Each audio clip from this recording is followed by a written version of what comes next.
everyone, and welcome to Commander Cookout on YouTube's Top 5 in 5. This week, the top 5 color commanders. That's right, and don't forget we're brought to you by our wonderful patrons over at patreon.com/CCO Podcast, where you can submit your top 5 lists to us on our Discord channel, and of course, FusionGamingOnline.com, your source for all your 5 color commanders. Okay, now, before we start, remember, we're not doing any slivers because obviously they're a great 5-color tribe, and if you got them, or if you've got the money to get them, play them because they're a lot of fun. Now, we also are skipping out on some popular 5-color commanders, hopefully to give you something a little bit more interesting and a lot less infinite mana wins the game. Hey, Golos and Kenrith are fine, but they're not the most interesting things out there, are they?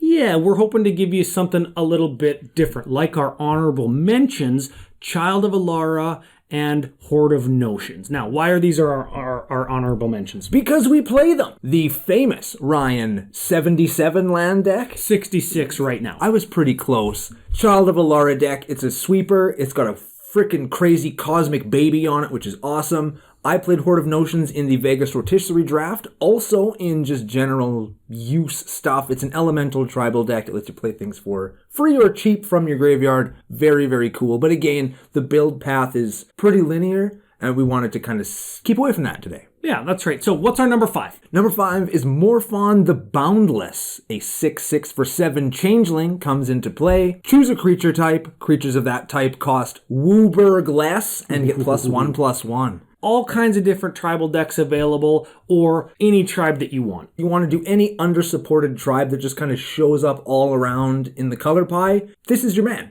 And I think that's what they built him for, and while you're paying a little bit extra for him monetarily, you're making up for it in versatility. Number 4 is the Dragon. As the name would imply, it is a dragon, it is a 10/10, it costs Wooburg and 4, I think. It's got an eminence ability that makes your dragons cost less. When your dragons attack, you get more dragons that are attacking. This card does everything! This is the epitome of the format, Elder Dragon Highlander. This is literally the father of all dragons. If you play big mana and you want to beat ass, stomp dinks, slap lips, twist titties, whatever it is, this guy's going to do it. He will get the job done for you. He's a little bit more focused than Morphon and shows some of the power that you can get when you can play actually any card in the format. Yeah. Number 3 is Joda, Archmage Eternal, who is a 4/3 flying wizard for Jeskai and 1 that has Fist of Suns mana, meaning Wooburg. Play a spell from your hand. That's it. You can play anything you want and put whatever you want in, and you can pay whatever you want for it. Play Myojins! Yes! 5-color Myojin tribal? I'm there! I'm rock hard into this table right now. Play your Dragon. Number 2. Number 2 is Ramos Dragon Engine. He is a 4/4 for 6 artifact dragon creature thing. As you play spells, he gets a +1/+1 counter for each color in the spell, and you can take 5 +1s off of him to add blue, white, red, green, black to your mana pool. Ooh, he gets big. You play multicolor stuff. There's multiple build paths, and you just play multicolor tribal, charms tribal. You could play dragons. You could play Door to Nothingness.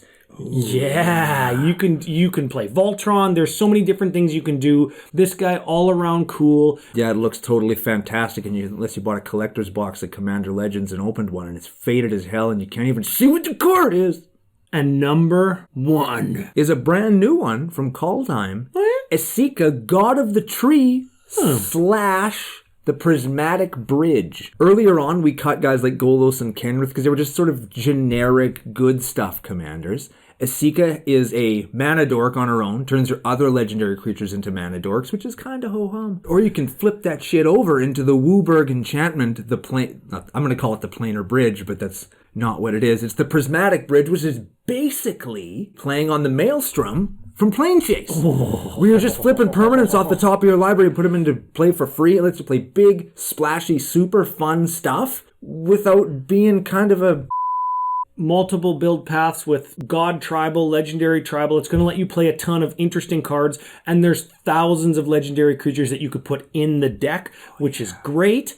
And Don't forget, you can pick up Asica or any of our top 5 in 5 cards that we talk about on this series at FusionGamingOnline.com, your source for all of your top 5 in 5 needs. CCO Fusion 5 promo code to get 5% off your entire order. And finally, big thanks to all the Patreon supporters over at patreon.com/CCO Podcast. You can check their names out with a big old middle finger right now.